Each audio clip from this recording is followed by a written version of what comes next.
ইদানিং কয়েকদিন ধরেই সময়টা খুব অলস যাচ্ছে। কারণ হচ্ছে এই বৃষ্টি, এই রোদ, একটু আগে এত বেশি হচ্ছে বৃষ্টি আসছে, এত ঠান্ডা হইছে। বাট এখন হঠাৎ করে প্রচণ্ড রোদ উঠছে। তো মানে খাবার-দাবার কি রান্না করবো আর কি খাবো ডিসিশনই নিতে পারি না। যে ওয়েদার কেমন, ওয়েদারের সাথে মিলিয়ে একটু খাবার-দাবার খেলে কিন্তু ভালোই লাগে, মনটাও ভাল লাগে। সো তারপরে হচ্ছে যেহেতু সকাল থেকে প্রিপারেশন নিয়েছি, সকালেও প্রচুর চমকানো রোদ ছিল। এজন্য আজকে রান্না করলাম হচ্ছে এখানে তেলাপিয়া মাছের ভুনা। তারপর আমার হাজব্যান্ডের পছন্দের লতি রান্না করেছি এখানে চিংড়ি মাছ দিয়ে। এটা হচ্ছে বুটের ডাল, এটা লাউ, আর এটা হচ্ছে পাট শাক ভাজি। সো কি আর করার, যদি আগে দেখতাম যে এরকম হঠাৎ করে এত সুন্দর বৃষ্টি হয়েছে, মানে ভাবাই যায় না যে আবার রোদ উঠবে। এখন প্রচন্ড রোদ, কেউ দেখলেই বলবে না যে হচ্ছে একটু আগে বৃষ্টি হয়েছিল।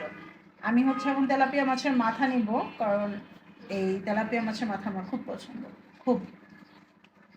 সো কে কি রান্না করলেন, কার দিন কেমন যাচ্ছে জানাবেন কমেন্ট করে।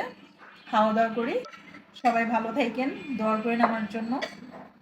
আল্লাহ হাফেজ, আসসালামু আলাইকুম।